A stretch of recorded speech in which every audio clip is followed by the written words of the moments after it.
Bom dia, boa tarde, boa noite, camaradas. Meu nome é João. Esse é mais um vídeo do Marxismo Bárbaro. E hoje nós vamos falar sobre ética, um tema que eu estou há muito tempo querendo falar com vocês. Eu escrevi uma obra sobre ética, ética marxista, que eu estou disponibilizando aí embaixo, tá na descrição. Eu postei no meu blog a obra completa. Essa obra é dividida em psicologia marxista, ética marxista e estética marxista, tá? E eu quero expor para vocês uma impressão de vídeo do que é a ética marxista. Esse vídeo são três vídeos, tá? São três partes. Vai ser sobre ética e economia, ética e relações sociais, ética e superestrutura, tá? Se eu puder compilar em dois vídeos, eu proponho. Eu vou tentar. Eu tô meio confuso falando porque eu já gravei esse vídeo durante mais de uma hora e perdi o arquivo. Então eu tô refazendo o vídeo, tá? Então espero que dessa vez saia melhor, apesar desse começo meio atrapalhado, tá bom? Vamos lá, deixa eu ajeitar um pouquinho a câmera para ficar ainda mais angular. É isso. Primeiro, existe um problema de bibliografia em relação à área de humanas. Existem muitos filósofos que falam sobre ética, mas nós não temos uma obra propriamente de ética na história do marxismo. Nós temos uma introdução à ética feita por Marx, que é espanhol, mas na época da ditadura espanhola do Franco. Ele foi para o México e escreveu uma obra horrível sobre ética, sendo marxista, uma obra horrível. Ele disse que só está expondo o óbvio sobre ética, mas ele está, na prática, expondo as ideias dele. Né? Eu tenho uma frase que eu gosto, que eu cultivo muito, que é descrever já é errar. Descrever é se prender à aparência da coisa, então já é errar. E é um livro muito ruim. O Marx, em compensação, deixou para a gente a base de um sistema de pensamento aberto, mas um sistema de pensamento, mas ele mesmo não entregou uma ética, tá? A gente sabe o básico, que a forma como nós vivemos, não só em relação à economia, mas o nosso modo de viver determina, em última instância, o nosso modo de pensar, nosso modo de sentir, nosso modo de interpretar o mundo. Então, o modo como a gente vive determina o modo como a gente pensa e sente. Isso é a base que o marxismo deixa para a gente continuar o marxismo, atualizar o marxismo. Tá? Mas isso não é mecânico, tudo bem? Essa ideia de que a economia determina totalmente a moral e o pensamento é mecânico, porque o marxismo não é mecanicista, ele supera a causalidade pela interação. Então, assim como a economia influencia a moral influencia a economia. Tá? E como a economia é contraditória, a moral também vai ser contraditória. Então, por exemplo, o capitalismo, essa é uma das teses que eu defendo, gera uma moral que entra em contradição com ele mesmo, com o próprio capitalismo. Então, o Florestan Fernandes tem uma frase que diz que o capitalismo não tem futuro porque ele não tem ética, né? Isso ele fala da boa ética, né? Que existe a má ética, existe várias éticas, não existe só uma ética correta, existe a moral e imoral também, tá? E aqui nesse vídeo, ética e moral são o mesmo, tá bom? Então, então a gente vai focar um pouquinho rapidamente nessa bibliografia, tá? O Lane, na obra O Que Fazer, ele fala um pouco indiretamente sobre ética, que ele fala que os sociais-democratas, os socialistas mais reformistas, estavam indo para a lama, enquanto os bolcheviques queriam atravessar o pântano e não se sujar no pântano, né? Ele até usa uma imagem muito bonita, uma metáfora muito bonita, assim, ó, vocês têm o direito de chamar a gente para ficar no pântano, é um direito de vocês, mas a gente é firme e vai atravessar o pântano, né? Então ele faz um pouco desse debate moral em relação ao movimento socialista, né? Quando ele está perto de morrer, ele escreve o testamento dele, os últimos escritos dele, isso é registrado. Isso é uma arma dos trotskistas contra os stalinistas, que eles só, nós precisamos colocar outra pessoa no lugar do Stalin, que a diferença básica entre essa pessoa e Stalin é que tem que ser diferente do Stalin na moral, tem que ser mais fiel, mais tolerante, menos desleal. Então ele faz uma crítica errada, né, ao Stalin, não porque Stalin não fosse um imoral do ponto de vista comunista, mas porque o problema não era moral. Lenin estava tão desesperado que ele meio que colocou o problema no poder em si, né? E o stalinismo não é só Stalin, é um regime político, né? Que Stalin foi um representante que ficou o nome dele. Assim como existe bonapartismo, que é a ditadura militar, que é inspirada em Bonaparte, né? Que foi o primeiro a implementar, não foi o primeiro, mas foi o mais importante a implementar. Na Inglaterra já tinha sido implementada uma ditadura militar também. Então é uma forma de ver a coisa, tá? Isso deu em Trotsky, né? Trotsky, naquela época tinha os processos de Moscou, né? Na década de 30. E o que é que o stalinismo fazia? Primeiro desmoralizava a pessoa, jogava a pessoa no lixo, tornava ela uma pessoa indesejada pelos militantes, pelos ativistas, pelas massas, e só depois torturava e só depois matava. Às vezes torturava os filhos, né, para poder forçar a pessoa a confessar um crime que ela não cometeu. E esse processo foi de larga escala, por exemplo, no Partido Bolchevique de 1917 tinha 11 membros, né, que é do Comitê Central. A maior parte deles foi morto pelo stalinismo, como Bukharin, Zinoviev, o Trotsky, né?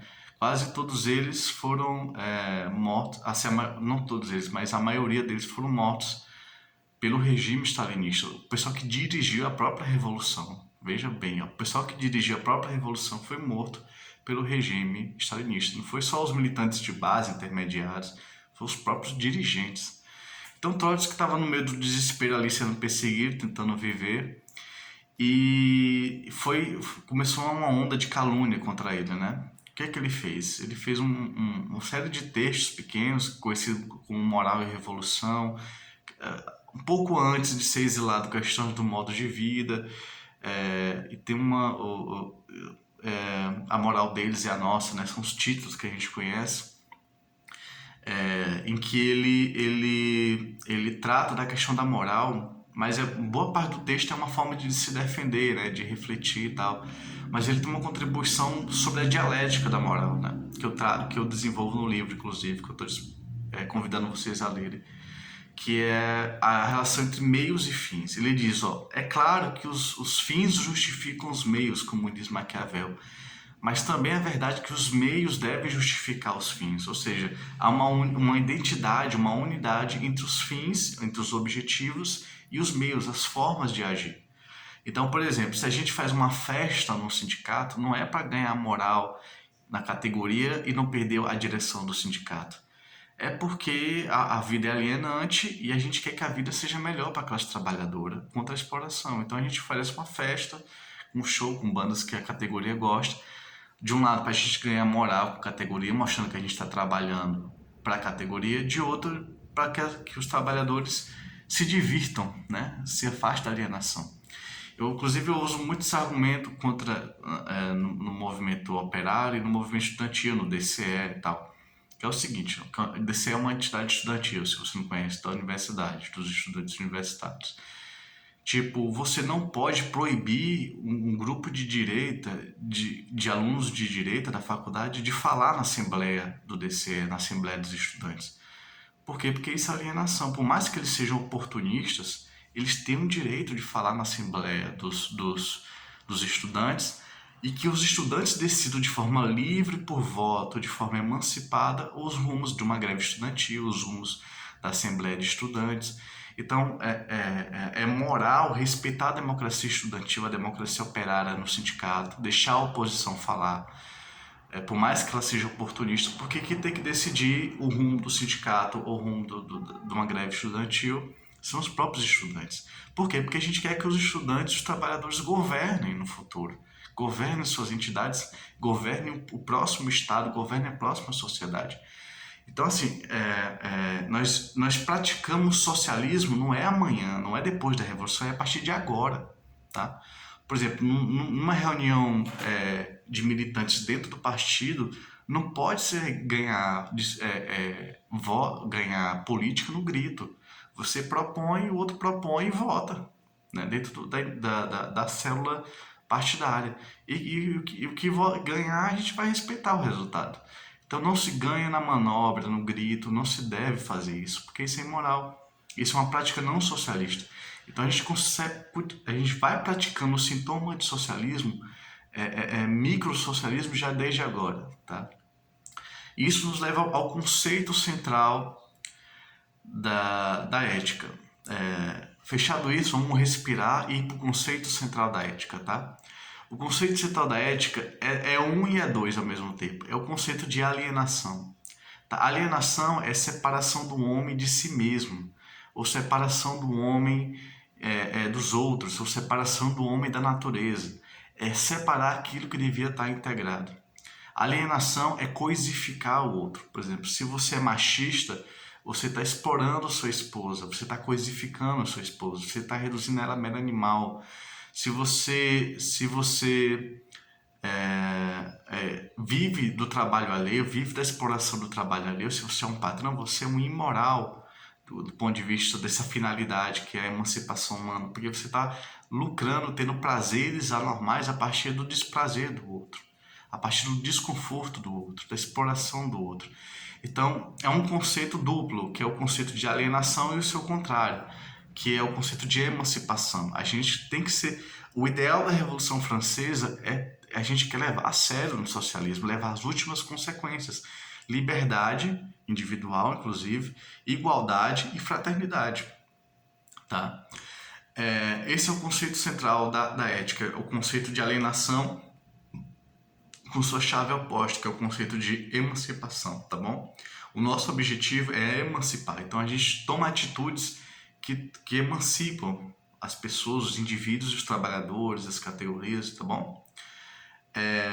Fechado isso, essa importância do conceito de alienação, alienação pode ser a humanização das coisas com a coisificação dos homens, o ganho de estética das coisas com a brutalização dos homens, tá? Então, o conceito central da ética é essa alienação. A gente combate a alienação. Tá? Ele resume todas as nossas ações éticas. Agora, eu vou fazer umas deduções, umas derivações a partir da obra O Capital, do Marx. Nós podemos fazer conclusões a partir da obra O Capital, do Marx. Primeiro,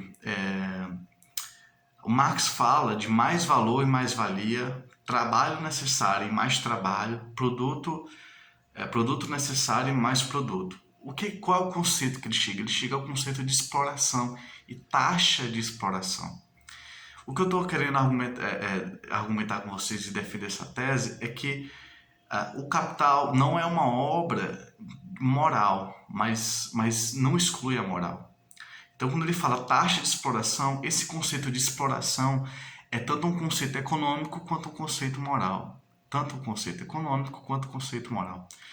Então, ao você aumentar a exploração sobre o trabalhador, por exemplo, aumentando a jornada de trabalho dele ou a intensidade do trabalho, você está sendo imoral. Tá? Você extrair mais valia, mais valor, trabalho gratuito de um trabalhador, você está sendo imoral, você está praticando exploração.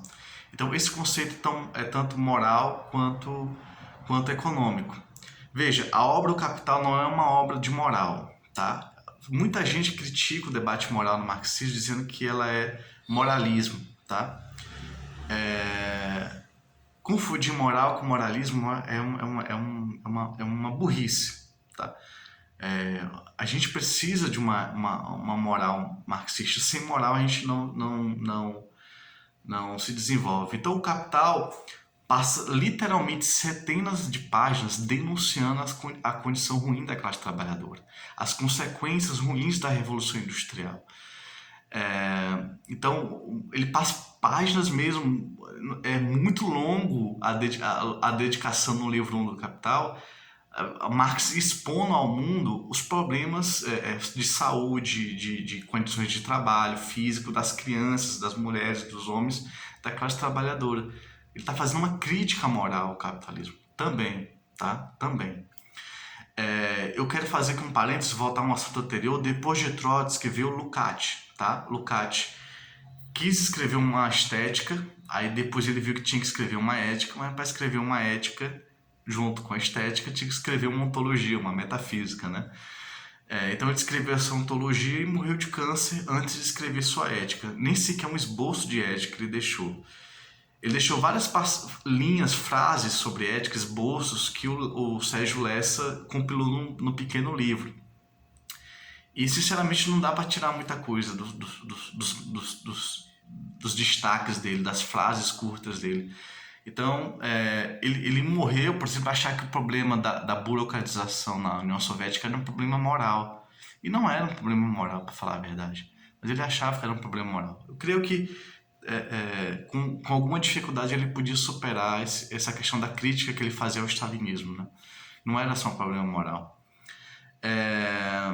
Vamos lá. Voltando ao Capital. Primeiro que eu quero dizer, isso está muito presente no Capital, com textos e tudo mais. Desde a Grécia Antiga, onde havia um comércio paralelo, lembra que a Grécia era uma sociedade escravista, não era uma sociedade comercial, mas tinha na cidade uma grande força comercial. E o senhor de escravos, inclusive na Bíblia também, diz que o comércio é o ambiente da trapaça. E realmente é. Se a gente for sincero, quando a gente vai para o comércio, para um supermercado, para um mercado, para uma loja, a gente sabe que lá é o ambiente da trapaça. O vendedor quer te trapacear para poder ganhar uma comissão e tudo mais. Então o comércio é um ambiente corrupto por natureza. Porque você, trapaceando, você ganha mais. Tá? Você tira mais do outro. Então o comércio é necessariamente um ambiente de trapaça. E imoral do ponto de vista comunista, tá?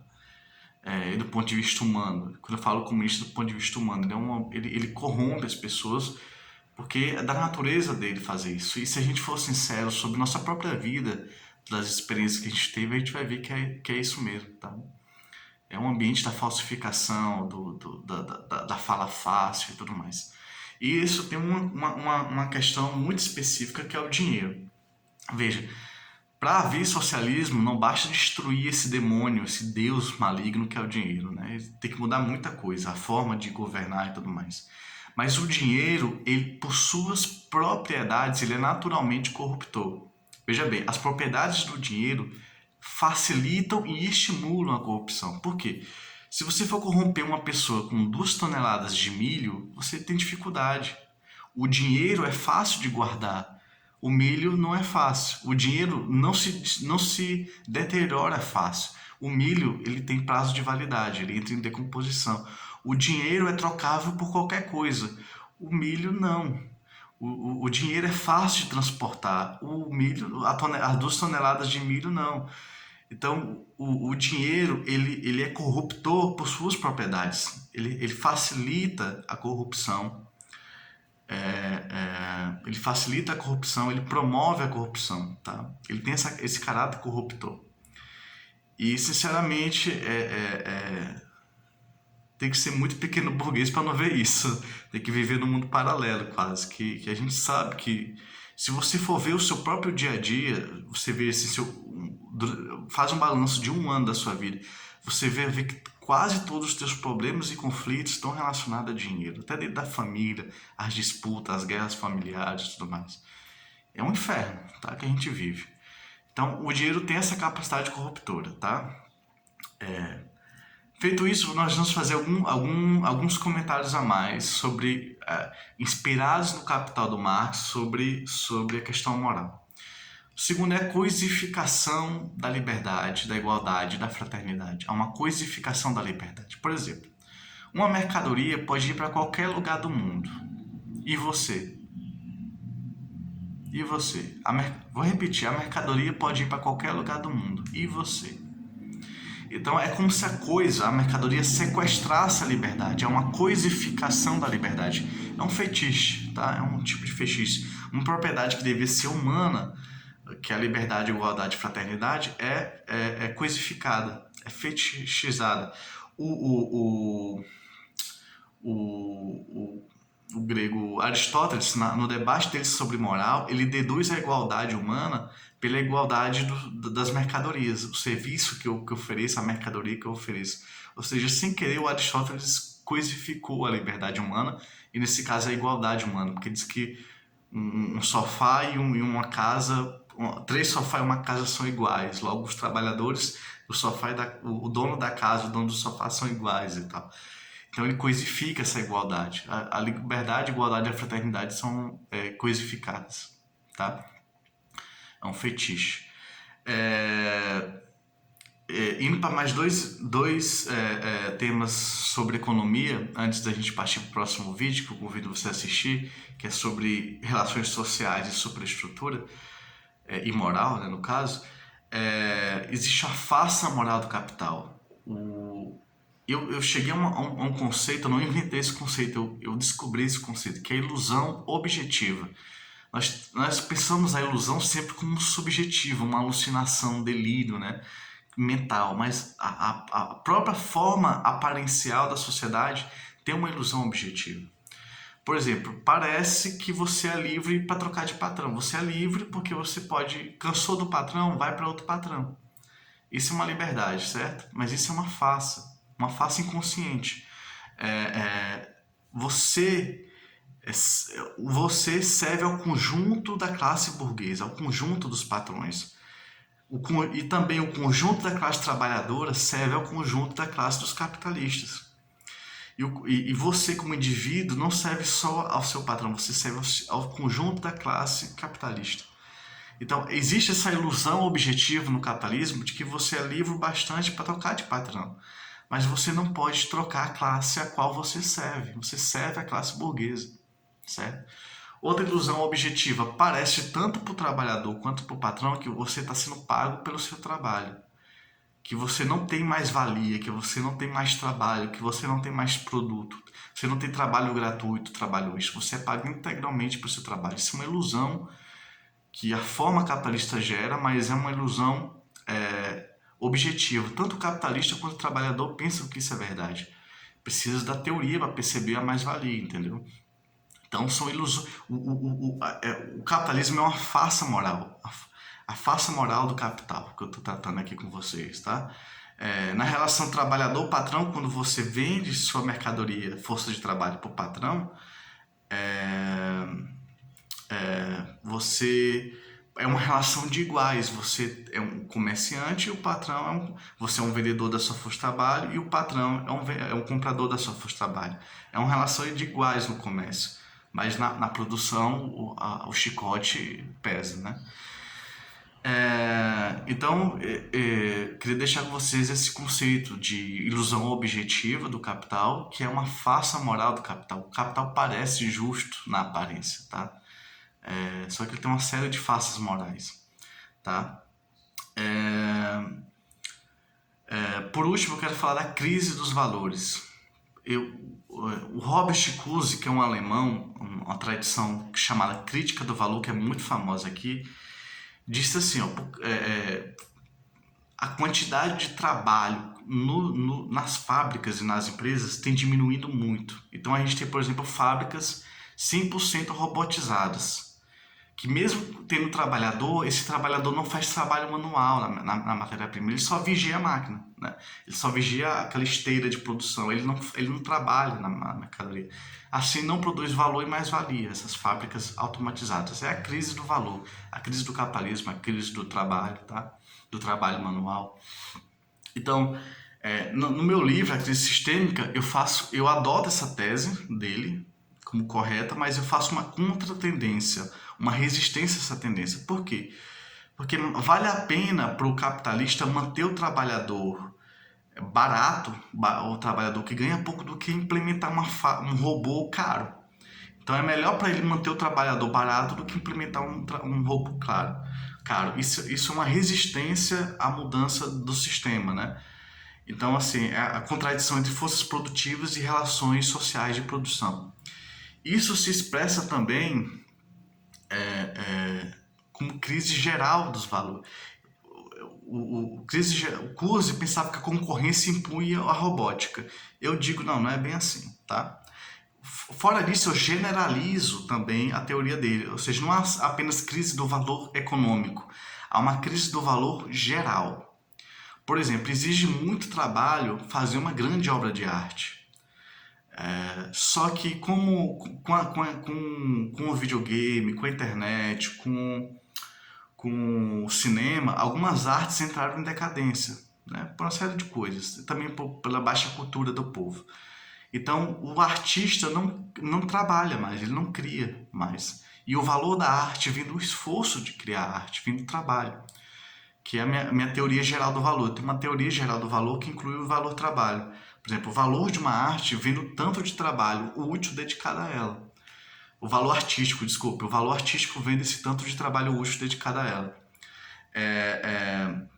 Só que o artista não trabalha mais. Ele bota uma tela toda preta no museu e vende por milhões de reais uma obra de valor nenhum, só uma tela preta, entende?